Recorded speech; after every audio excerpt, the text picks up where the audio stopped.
శ్రీమాత్రే నమః. Jhansi trending shorts ఛానల్కు స్వాగతం. మీరు గనక మన ఛానల్ని మొదటిసారి చూస్తున్నట్లయితే ప్లీజ్ సబ్స్క్రైబ్ చేసుకోండి. మరిన్ని డివోషనల్ స్టోరీస్ కోసం మన ఛానల్ని అందరికీ షేర్ చేయడం మర్చిపోవద్దు. ఈ వీడియో కనుక మీకు నచ్చినట్లయితే ప్లీజ్ ఒక లైక్ అయితే ఇవ్వండి. వ్యాసం తతో జయముదీరయేత్. హరి ఓం. పరమేశ్వర స్వరూపైన సభకి నమస్కారం. పార్వతీదేవి పరమేశ్వరుణ్ణి ఉద్దేశించి ప్రశ్న చేస్తూ సమస్త ధర్మముల యొక్క సారమేది, ఏది ప్రధానముగా అనుష్ఠించవలసినటువంటి ధర్మం అయి ఉంటుంది అని అడిగితే శంకరుడు పార్వతీదేవికి జవాబు చెప్తూ, హింస చెయ్యకుండా ఉండడం అనేటటువంటిది ధర్మములలోకెల్లా అత్యుత్తమమైనటువంటి ధర్మం. కానీ ఈ హింస చేయకుండా ఉండడము అనేటటువంటి మాటని చాలా జాగ్రత్తగా అర్థం చేసుకోవాలి, అన్వయం చేసుకోవాలి. హింస చేయకుండా ఉండడము అంటే అసలు మన ప్రయత్నంతో ఏ ప్రాణికి హింస జరగకుండా చూడడము అన్నది బాహ్యార్థం. కానీ శంకరుడు అంటాడు పార్వతీదేవితోటి, భూమి మీద చీమలు నడుస్తూ ఉంటాయి, చిన్ని చిన్ని కీటకాలు నడుస్తూ ఉంటాయి. మన పని మీద మనం వెళ్ళిపోతాం. వాటిని తొక్కేయాలనో వాటిని చంపేయాలనో మనకి ఉద్దేశ్యం ఉండదు. కానీ అవి మన పాదముల కింద పడి నలిగి మరణిస్తాయి. అట్లాగే ఆకాశంలో అంటే గాలిలో ఈ దోమల వంటివి తిరుగుతూ ఉంటాయి. అవి ఒక్కొక్కప్పుడు పెద్ద శబ్దం చేతనో లేకపోతే మనం వెడుతున్నప్పుడు తగిలి మరణించవచ్చు. అప్పుడు అది కావాలని మనం చంపింది కాదు, కానీ మన వలన అవి మరణించాయి. అట్లాగే తల వెంట్రుకలలో పేలు ఉంటాయి. ఆ పేలు ఎక్కువైపోతే అవి నెత్తురు తాగుతాయి. ఒకటి, రెండు, తలలో చాలా ఇబ్బందిగా ఉంటుంది. అందుకని ఆ పేలు పోగొట్టుకోవడం కోసం వ్యక్తి ప్రయత్నం చేసి ఆ పేలని పోగొట్టుకుంటారు. అంటే ఆ పేలని చంపినందుకు ఆయనకి దోషం వస్తుందా? అట్లాగే బట్టలని ఆశ్రయించి ఒక రకమైనటువంటి చిన్ని చిన్ని కీటకాలు ఉంటాయి. అవి బట్టల్ని పాడు చేసేస్తుంటాయి. కాబట్టి బట్టల్ని కాపాడుకోవడం కోసమని ఆ బట్టల్ని దులపడమో లేకపోతే అందులో ఏదైనా బాగా సుగంధభరితంగా ఉండేటటువంటి వస్తువులను ఉంచడం ద్వారా ఆ బట్టలకి పట్టేటటువంటి పేలు మరణించేటట్టుగా చూస్తారు. అది హింస కిందకు వస్తుందా అంటే శంకరుడు జవాబు చెప్తూ, అవి హింస కిందకి రావు. ఎందుకని అంటే వాటిని చంపాలి అన్న ఉద్దేశ్యంతో ఏ ప్రయత్నమూ జరగలేదు. వ్యక్తి తన ప్రయత్నంలో తాను, తన కార్యక్రమంలో తాను చేయవలసిన పనులలో తాను నిమగ్నమై ఉన్నాడు. ఉండగా ఆయన ప్రయత్నం లేకుండా, ఆయన సంకల్పం లేకుండా, ఆయన చంపాలన్న ఇచ్ఛ ఆయనకి లేకపోయినా అనుకోకుండా జరిగినటువంటి హింస ఏది ఉందో అది హింస కిందకి రాదు. ఇంటిని శుభ్రంగా ఉంచుకోవాలి, చీపురు పెట్టి ఇల్లు తుడుచుకుంటారు. తుడిచినప్పుడు కొన్ని జీవులు మరణిస్తాయి, దానివల్ల దోషం రాదు. చాట పెట్టి చెరుగుతారు, అప్పుడు కొన్ని జీవులు మరణిస్తాయి, దాని వలన దోషమేం రాదు. వంట చేసుకుంటారు, చేసుకున్నప్పుడు అగ్నియందు పదార్థము తప్తమవుతుంటే కొన్ని జీవులు మరణిస్తాయి, దానివల్ల దోషం రాదు. ఎందుకని అంటే వ్యక్తి యొక్క ప్రయత్నం, అంటే వ్యక్తి ప్రత్యేకంగా దేనినో చంపాలి అన్న ఉద్దేశ్యంతో ఆయన ప్రవర్తించలేదు. ఆయన తన వంట తాను చేసుకుంటున్నాడు, తాను నడుస్తున్నాడు, తాను తిరుగుతున్నాడు. అవి అనుకోకుండా, ఆయన ప్రయత్నం లేకుండా అవి ఆయన వలన మరణించాయి. అందుకని అది హింస కిందకి రాదు. ఆ విషయాన్ని చాలా జాగ్రత్తగా అన్వయం చేయవలసి ఉంటుంది సుమా అని చెప్తూ, దైవాధీనంగా చనిపోతున్నటువంటి ప్రాణులు ఏవి ఉన్నాయో అందులో అహంకారరహితుడై తన ప్రయత్నం అందులో ఏమీ లేకపోతే పురుషుడికి అంటే వ్యక్తికి ఏ విధమైనటువంటి పాపము అంటదు అని చెప్తూ శంకరుడు కొన్ని గంభీరమైనటువంటి విషయాలు అహింస గురించి ప్రస్తావన చేశాడు. దివియలోబడు పురువు దివియ ఎత్తిన వారిన్ పాపంబు వందునే, ఓపి దున్న నాగేటి మొన చచ్చు నానావిధ ప్రాణులు అన్నరు పొందునే అఘము, వారు తమ పనులు సేయ విధాతృవశమున ఆయువు తెగినట్టి జంతువులు సత్సు. నేను సంపితిమని ఇంచుకేనియు అహంకారంబు వారికి కలుగదు. అట్లుగాన చూవి వారి కల్మషమొందదు. పుణ్యపాపములకు బుద్ధి మూలమని శివుండు మరియునను హింసబోలనై అధిక ధర్మమైన విధము వినుము. పార్వతీదేవితో మాట్లాడుతూ చీకటి పడిపోయిన తరువాత గృహస్థు ఇంట్లో దీపాలు వెలిగించుకుంటాడు.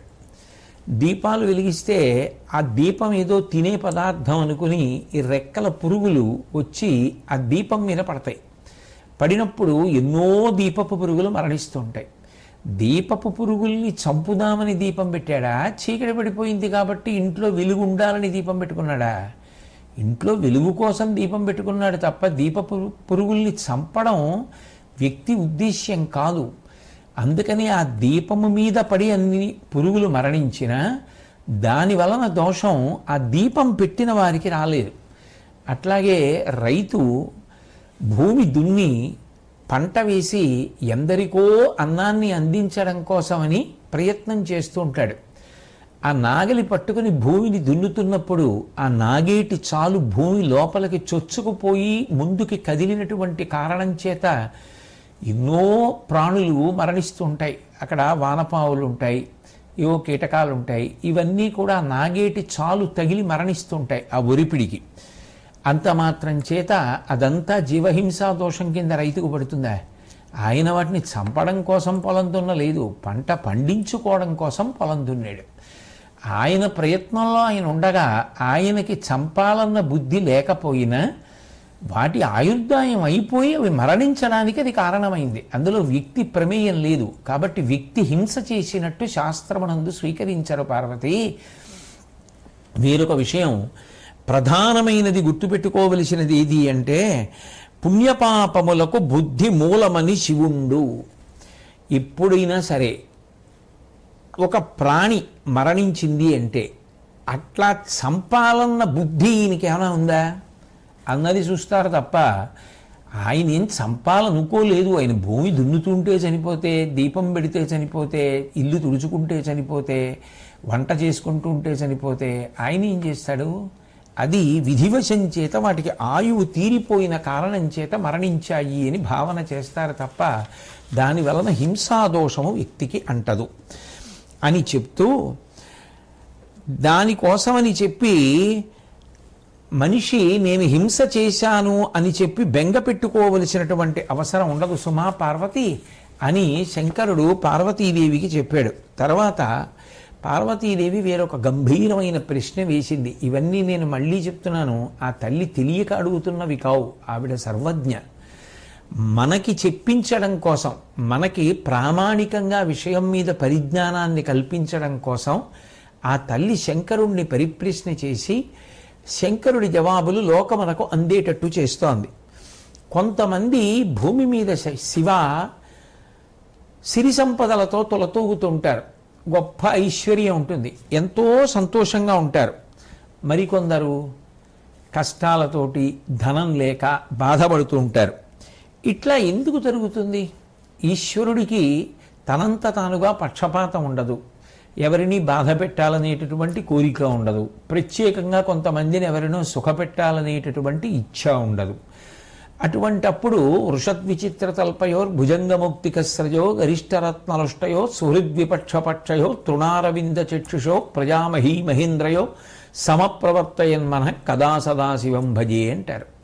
అన్నిటి యందు సమబుద్ధి కలిగినటువంటి పరమేశ్వరుడికి ఈ తారతమ్యములను సృష్టించడంలో కర్తృత్వం లేనప్పుడు మరి దేని చేత కొంతమంది ఐశ్వర్యవంతులవుతున్నారు, కొంతమంది ఏ కారణం చేత ధనము లేక బాధపడుతున్నారు, నాకు తెలియచేయవలసింది అని అడిగింది. అడిగితే పరమేశ్వరుడు జవాబు చెప్తూ, అనుటయు శంభుడిట్లను దయన్ బలిభిక్షము పెట్టలేమి కుందిన చెలి చుట్టమున్ పిలిచి దీనత వాపి అపాపవృత్తి చెల్గిన తొలుపాము కల్గునరు లెస్సగమంచు విధాత నిష్కృపాత్ముని అతిలోభ దూషితుని దుర్గతి దుఃఖితి చేయు పార్వతీ.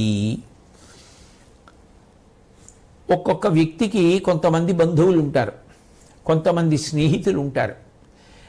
తన బంధువులలో ఎవరైనా లేదా తనకున్నటువంటి స్నేహితులలో ఎవరైనా భిక్ష ఇవ్వడానికి కూడా అవకాశం లేని స్థితిలో ఉండి, లేదా అతిథుల్ని కూడా పోషించలేనటువంటి స్థితిలో ఉండి, వచ్చినటువంటి యాచకులకు ఏమీ ఇవ్వలేనటువంటి స్థితిలో ఉంటే అటువంటి వారిని సమాదరించి తన దగ్గరకు తీసుకువచ్చి తనకున్నటువంటి ఐశ్వర్యంతో వారికి కావలసినటువంటి కుదురు, అంటే వాళ్ళకి సమర్థత కలిగేటట్టుగా ప్రయత్నం చేసిన వాడు ఎవరుంటాడో వాడు అటువంటి ప్రయత్నం చేసి ఉన్నవాడు కాబట్టి తరువాతి జన్మలో గొప్ప ఐశ్వర్యాన్ని పొందుతాడు. ఎందుకని అంటే ఆయన స్వచ్ఛందంగా, అయ్యో పాపం వాళ్ళు కష్టంలో ఉన్నారే, తినడానికి లేదే, ఒకళ్ళకి పెట్టలేకపోతున్నారే, బాధపడుతున్నారే అని చేరదీసి మన స్నేహితుడు కదా, మన బంధువు కదా అని ఎవరు పోషించారో, ఎవరు ఊరట కల్పించారో, ఎవరు అటువంటి వారికి చేయూతనిచ్చారో అటువంటి వారు తరువాతి జన్మల యందు గొప్ప ఐశ్వర్యవంతులవుతారు. వారి దగ్గర ఉన్నది కానీ దయలేనటువంటి వారై, పరమలుబ్ధులై, ఎవరికీ ఏమీ పెట్టకుండా ఇదంతా మన వెంట వచ్చేస్తుంది అనుకున్నట్లుగా అంతా తనకే దక్కాలనేటటువంటి భావన చేత దాచుకుని ఎదుటివాడు కష్టపడుతున్నా కూడా ఆదుకోవడానికి సిద్ధపడనటువంటి వాడు ఎవరుంటాడో వాడు ఉత్తర జన్మల యందు దరిద్రుడవుతాడు, కష్టపడతాడు. కాబట్టి ఈ తారతమ్యం ఎందువల్ల వచ్చింది అంటే చేసిన కర్మ వలన వచ్చింది తప్ప ఈశ్వరుడి యొక్క పక్షపాతము వలన రాలేదు. కాబట్టి విను, అలుకయు కూర్మియు లేవనవద్య యజ్జనములందును విధికిన్ మును చేసిన కర్మము ఫలమనుభవ గోచరము చేయు అంతియు తరితోన్. పరమేశ్వరుడికి ప్రత్యేకంగా ప్రేమ లేదు, పరమేశ్వరుడికి ప్రత్యేకంగా ఎవరి యందు కోపము లేదు. కానీ తారతమ్యములు ఎందుకు ఏర్పడుతున్నాయి అంటే చేసినటువంటి కర్మ వలన ఏర్పడుతున్నాయి. అందుకే కష్టంలో ఉన్న ఉత్తమ కర్మలు చేసుకుంటూ వెళ్ళిన వాళ్ళు, తాము చెయ్యగలిగినటువంటి పుణ్యం చెయ్యగలిగినటువంటి వాళ్ళు ఉత్తరోత్తర జన్మల యందు తప్పకుండా ఐశ్వర్యవంతులు అవుతారు, ఈశ్వర అనుగ్రహమునకు పాత్రులవుతారు. ఒక్కొక్కసారి పరమేశ్వరుడు అనుగ్రహించిన నాడు వారి ఆ దారిద్ర్యము అక్కడితో పరిసమాప్తమైపోయి వారు ఇక్కడే ఈ జన్మలోనే ఐశ్వర్యవంతులు కావచ్చు. కాబట్టి శంకరుడు పార్వతీదేవితో మాట్లాడుతూ, ఆయాసపడకుండనర్ధంబు చేరుడు వారు పాత్రజనంబు దార పిలిచి తొలుమేను వెట్టిన ఎలగు దయాఢ్యులు ధనసిద్ధి బహుళ ప్రయత్నమున కలుగు మనుజులు పూర్వజన్మమున అర్ధులు తమ్ము నడుగా దాపక ఇచ్చినట్టి వారలు ఆయాసమునను విత్తాగమం బెడలెడు జనులు ముందరి పుట్టువన కృపా విహీనులై యాచకుల నలయించి పిదప నిడని లోభులు ముదిసి ధనేశుడగు నరుండు ప్రాయంబున కీడ గంటడగి తొంటి భవమున ఈగికి తొడగినతడు. పరమేశ్వరుడు అనేకమైనటువంటి తారతమ్యములను చూపిస్తున్నాడు. కొంతమంది కొన్ని రకాలుగా విభవాన్ని పొందుతుంటారు. ఇలా ఎందుకు వస్తూ ఉంటుంది ఈ భేదం అన్నదానికి ఆయన కారణం చెప్పాడు. చెప్పి 4గా విభాగం చేసి మాట్లాడుతున్నాడు. అందులో కొంతమంది ఎక్కువ శ్రమ పడవలసినటువంటి అవసరం లేకుండా, వాళ్ళు ఏ కార్యక్రమాన్ని ప్రారంభం చేసినా దాని వలన విశేషమైనటువంటి లబ్ధి పొంది గొప్ప ఐశ్వర్యాన్ని పొందుతూ ఉంటారు. అట్లా వాళ్ళు ఎక్కువ కష్టపడవలసిన అవసరం లేకుండా కించిత్ ప్రయత్నంతో ఎక్కువ ఐశ్వర్యాన్ని పొందగలగడానికి వాళ్ళకి బాగా కలిసి వచ్చిందండి అంటారు. అట్లా కలిసి రావడానికి కారణం ఏమిటి అంటే వారు గత జన్మలో తమంత తాముగాని లేని వారిని ఆదరించి దగ్గరికి తీసి వారికి పోషణ కల్పించినటువంటి వారు. కాబట్టి వాళ్ళకి ఈ జన్మలో భగవంతుడు కించిత్ ప్రయత్నంతో కలిసి వచ్చేటట్టుగా చేస్తాడు. ఇక 2వ వారు ఉంటారు, వాళ్ళు కొంచెం కష్టపడి ధనాన్ని సంపాదిస్తారు, కష్టపడతారు, ధనాన్ని కూడా అట్లాగే పొందుతారు. అట్లా పొందడానికి కారణం ఏమిటి అంటే గత జన్మలలో తమ దగ్గరకు వచ్చి ఈ సహాయం చేసి పెట్టండి అని యాచించినటువంటి వారిని రేపు చేస్తాను, ఏదో ఓ వారం పోయాక కనపడండి, నెల పోయాక కనపడండి అని తిప్పకుండా తమకు తోచినంత సహాయాన్ని ఆ వచ్చినటువంటి వారికి చేసిన వారెవరు అంటే వారంతట వారుగా పిలిచి చేసిన వారు కాదు, కానీ వచ్చిన వారికి మాత్రం లేదనకుండా సహాయం చేసినవారు. అటువంటి వారెవరుంటారో వారికి చేసిన ప్రయత్నములు సిద్ధిస్తాయి. కొద్దిగా కష్టపడవలసి ఉంటుంది, కానీ కష్టము ఫలితాన్ని ఇస్తుంది. వాళ్ళు నష్టపోవడం, బాధపడిపోవడం, ఉన్నది పోవడం ఇట్లాంటి బాధలు వారికి ఉండకుండా వాళ్ళు సంతోషంగా ఉంటారు. మరికొంతమంది ఎంత శ్రమపడినా పాపం ఉన్నది జారిపోతుంటుంది తప్ప వారికి కొత్తగా వచ్చి చేకూరదు. అది నిజంగా చాలా బాధాకరమైన విషయం. ఎంత కష్టపడినా ఎంత శ్రమపడినా ఎప్పుడూ కష్టమే, ఎప్పుడూ దరిద్రమే తప్ప ఎప్పుడూ గుండెల మీద చెయ్యేసుకొని సంతోషంగా మనకేమిటి అని ఉండగలిగినటువంటి స్థితిని కొంతమంది పొందలేకపోతున్నారు. పార్వతి దానికి పరమేశ్వరుడి ప్రమేయం లేదు. దానికి కారణం ఏమిటో తెలుసా? ఎవరైనా గత జన్మలలో వారిని ఆశ్రయించినప్పుడు సహకారము చేయగలిగిన శక్తి ఉండి కూడా ఏవేవో మాటలు చెప్పి ఇప్పుడు చేస్తాను అప్పుడు చేస్తాను అని ఆశ పెట్టి తిప్పి వారికి ఏ ఉపకారం చెయ్యకుండా రిక్తహస్తాలతో పంపించేసిన వారు ఉంటారే, అటువంటి వారికి ఏ ప్రయత్నం చేసినా ధనము సమకూడదు. ఎందుకంటే గత జన్మలలో చేసినటువంటి కర్మలు. అట్లాగే కొంతమందిలో ఎట్లా ఉంటుంది అంటే వారు పడుచుదనంలో ఉన్నప్పుడు అంటే మంచి ఓపిక ఉన్నప్పుడు ఎవ్వరికీ ఏమీ చేయరు. అమ్మో దాచుకోవాలి వార్ధక్యం వస్తుంది అని దాచుకుని వార్ధక్యం వచ్చేసిన తర్వాత వచ్చే జన్మ వస్తుంది కదా, అయిపోతుంది కదా ఆయుర్దాయం అన్న భయంతోటో భక్తితోటో అప్పుడు తెలియడం వల్ల వినడం వల్ల చదవడం వల్ల మార్పు వచ్చో వృద్ధాప్యంలో ఇతరులకు సహకారం చేస్తారు. అటువంటి వారు ఆ తరువాతి జన్మలో వృద్ధాప్యంలో బాగా కలిసి వచ్చే ఐశ్వర్యవంతులు అవుతారు. వాళ్ళకి ఒంట్లో ఓపిక ఉండగా మాత్రం వారికి అంతా కలిసి రాదు. కాబట్టి పార్వతి జనులు 4 రకాలుగా ఐశ్వర్య విషయంలో భేదాన్ని పొందుతున్నారు. అంతేకాదు ఏ విషయంలో ఎవరు ఎటువంటి కర్మ చేశారో వారు ఉత్తర జన్మలో దాని విషయంలో తగిన ఫలితాన్నే పొందుతూ ఉంటారు. అంటే మనిషి పొందేటటువంటి ప్రయోజనమునకు కర్మ ప్రధానమైనదై ఉంటుంది.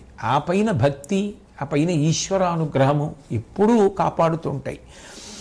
విను సౌభాగ్య సమేతుడు మును నిజ దారైక పరుడు ముందటి జన్మంబున భార్యకు ప్రీతి ఒనర్పని మనుజుడు శుభగతా విరహితత పొందున్. పరమేశ్వరుడు గృహస్థాశ్రమం గురించి మాట్లాడుతున్నాడు. ఎంత కష్టాల్లో ఉండనివ్వండి, భార్యాభర్తల మధ్య ఆనుకూల్యత ఉంటే, ఇద్దరి మధ్య మంచి దాంపత్యం ఉంటే అన్ని కష్టాల్ని అధిగమిస్తారు. ఒకరికి ఒకరు ఓదార్పై శాంతి స్థానములై నిలబడతారు. అందుకే విను సౌభాగ్య సమేతుడు మును నిజదారైక పరుడు.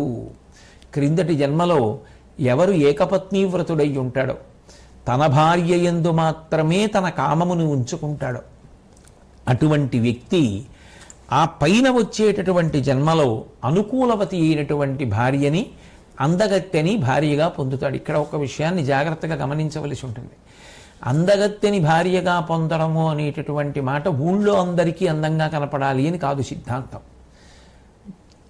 ఏ భర్తకి ఆయన భార్య అందగత్తెగా కనపడితే చాలు. అంతేకాని ఊళ్ళో వాళ్ళందరికీ అందగత్తెగా కనపడడం ఎందుకు, కనపడకపోవడం ఎందుకు? అది కాదు అనుకూల దాంపత్యం అంటే. అనుకూల దాంపత్యం అంటే వ్యక్తికి తన భార్య యందు ప్రేమ, ఆయనకి తన భార్య అందంగా కనపడితే చాలు. అట్లా అర్థం చేసుకోవాలి తప్ప దానికి విపరీతార్థాలు తీసి ఆలోచన చేయకూడదు. కాబట్టి ముందటి జన్మంబున భార్యకు ప్రీతి ఒనర్పని మనుజుడు శుభగతా విరహతత పొందున్. ఎవరైతే గత జన్మలలో భార్య యందు ఆనుకూల్యత లేకుండా, ఏకపత్నీవ్రతుడు కాకుండా ఆమె మనస్సు ఖేదమును పొందేటట్టుగా ప్రవర్తిస్తాడో వాడు ఉత్తర జన్మల యందు సౌభాగ్యమును పొందలేడు. కాబట్టి ఏదైనా చేసిన కర్మమే ప్రధానమై ఉంటుంది. అయితే ఇక్కడ సర్వసాధారణంగా ఒక ప్రశ్న వస్తుంది, అప్పుడు కర్మయే గొప్పది కదా, ఇక పరమేశ్వరుడికి స్థానం ఎక్కడుంది? ఈ భక్తి ఎందుకు? ఈ పూజలు ఎందుకు? అసలు భగవంతుడిని ప్రార్థన చేయడం ఎందుకు? శరణాగతి చేయడం ఎందుకు? మనం గత జన్మలలో ఏం చేశామో ఆ కర్మలే ఫలితాన్ని ఇస్తున్నాయి. ఇక పరమేశ్వరుడి జోక్యం ఏముంది అని మనకు ఒక అనుమానం వస్తుంది. కానీ ఒక విషయాన్ని జాగ్రత్తగా జ్ఞాపకం పెట్టుకోవాలి. గత జన్మలలో పాపకర్మలు చేసిన వాడైనా, దుఃఖమును అనుభవించవలసిన వాడైనా, ఈ జన్మలో పెద్దల వలన జాగ్రత్తగా శాస్త్రాన్ని తెలుసుకొని భగవంతుని యందు నిరతిశయ ప్రీతి ఎవరు పొందుతాడో వాడి విషయంలో భగవంతుడు కర్మ ఫలితాన్ని ఇచ్చేటప్పుడు రద్దయినా చేయగలడు, బాగా తగ్గించేయగలడు. లేకపోతే ఆపదామపహర్తారం దాతారం సర్వసంపదాం అన్న శ్లోకం ఎందుకు వస్తుంది? ఆపదలను తీసేసి దాని స్థానంలో సంపదలు ఇస్తాడు. నమ శివాభ్యాం అశుభాపహాభ్యాం, అశుభములను తీసేసి శుభములను ఇస్తాడు. ఎందుకు ఇస్తాడు అంటే ఈ జన్మలో గొప్ప భక్తి ఏర్పడింది అనుకోండి, వాడు ఇప్పుడు అంత మారి ఉన్నాడు. అప్పుడు చేశాడు నిజమే, ఇప్పుడు వాడికి కష్టం పెడితే వాడు నన్నే అడుగుతూ ఏడుస్తాడు, శివ ఈ కష్టం తట్టుకోలేకపోతున్నానంటాడు. అప్పుడు నేనే జోక్యం చేసుకోవాలి. అంత భక్తి ఏర్పడితే భగవంతుడు జోక్యం చేసుకొని ఆ కర్మ ఫలితాన్ని తగ్గిస్తాడు. పాము కరవవలసిన వాడిని చీమ కరిచి విడిచిపెడుతుంది. లేదు అసలు చీమ కూడా కరవవలసిన అవసరం లేదు అని కర్మ ఫలితాన్ని ఈశ్వరుడు రద్దు చేయగలడు. లేకపోతే అసలు ఈశ్వరారాధన, భక్తి, పూజ, ధర్మానుష్ఠానము, ఈశ్వరుని యందు ప్రీతి, శ్రద్ధ ఈ మాటలు ఫలితము లేనివైపోతాయి. కేవలం ఉత్తర జన్మల యందు మాత్రమే తప్ప ఇప్పుడు అవి నిన్ను రక్షించలేవు అన్న మాట అది ఊరట కల్పించేది కాదు. అట్లా అయితే భక్తుల చరిత్రలో భగవంతుడు జోక్యం చేసుకోవడం అన్న విషయానికి తావు ఉండదు. అందుకని కర్మ కన్నా భగవంతుని యొక్క స్థానము గొప్పది అని మాత్రం మనసులో నిలబెట్టుకుని ఉండాలి. అయితే శంకరుడు చెప్తున్నది సర్వసాధారణ సిద్ధాంతంగా ఉత్తమ కర్మలు ఉత్తమ ఫలితాలను ఇస్తాయి. అది తెలుసుకున్నప్పుడు కురు పుణ్య మహోరాత్రం. నువ్వు సుఖంగా ఉండాలి అనుకుంటే మంచి కర్మలు చేయి, మంచి పనులు చేసుకుంటూ వెడితే అవి ఉత్తర జన్మల్లో మంచి ఫలితాలు ఇస్తాయి. ఈ జన్మలో ఎలా సంతోషంగా ఉండాలనుకుంటున్నావో వచ్చే జన్మలో కూడా అలాగే అనుకుంటావు. ఈ జన్మతో మోక్షం వచ్చేస్తుందని విశ్వాసం ఏం లేదుగా. వచ్చే జన్మ ఉంటే అప్పుడు ఓ శరీరం ఉంటుంది, దానికి భార్య ఉంటుంది, పిల్లలు ఉంటారు, వాళ్ళని పోషించాలి, సంతోషంగా ఉండాలి, సుఖంగా ఉండాలి. ఏం అడ్డు పెట్టి ఇస్తానంటున్నాడు ఈశ్వరుడు? చేసిన పుణ్యం ఉంటే రక్షిస్తానంటున్నాడు, సుఖాన్ని ఇస్తానంటున్నాడు. అయినప్పుడు చెయ్యి, నువ్వు చెయ్యగలిగిన మంచి పనులు చేసుకుంటూ వెళ్ళు. భగవంతుడు నోరు ఇచ్చాడు, భగవంతుని యొక్క నామం చెప్పు, మంచి మాటలు మాట్లాడు, చెయ్యగలిగిన మంచి పనులు చెయ్యి. అంతకన్నా ఏమిటి? దానివలన ఈశ్వరుడు నిన్ను ఎప్పుడూ సుఖంగా ఉండేటటువంటి ఫలితాలనే కల్పిస్తూ ఉంటాడు. కాబట్టి సనాతన ధర్మమునందు ప్రాణప్రదమైనటువంటి సిద్ధాంతము ఈ కర్మ సిద్ధాంతము, పునర్జన్మ సిద్ధాంతము. చేసినటువంటి కర్మల యొక్క ఫలితమును అనుభవించడం కొరకే జీవుడు శరీరాన్ని తీసుకుంటూ ఉంటాడు. ఆ శరీరంలో మళ్ళీ జీవుడు చేసిన కర్మల యొక్క ఫలితాన్ని అనుభవిస్తాడు. ఇది సనాతన ధర్మమునకు ప్రాణనాడి. దాని మీద ఆధారపడే మిగిలిన విషయాలన్నీ కూడా నడుస్తుంటాయి. ఎవరు చేసిన కర్మ వారు అనుభవింపక తప్పదన్న అన్నప్పుడు ఎవరికి వాడు తన నడవడిని నియంత్రించుకుంటాడు తప్ప నువ్వు ఏం చేసినా పర్వాలేదు అంటే మీరు సమాజంలో ఎలా శాంతిని స్థాపిస్తారు? అసలు అది ఎలా పొసగుతుంది? కాబట్టి కర్మ సిద్ధాంతము అంత ప్రాణప్రదమైనది. నిజానికి లోకశాంతి అందరూ కూడా భయభక్తులతో ప్రవర్తించడం అనేటటువంటిది పునర్జన్మ సిద్ధాంతం మీద ఆధారపడి ఉంటుంది. కాబట్టి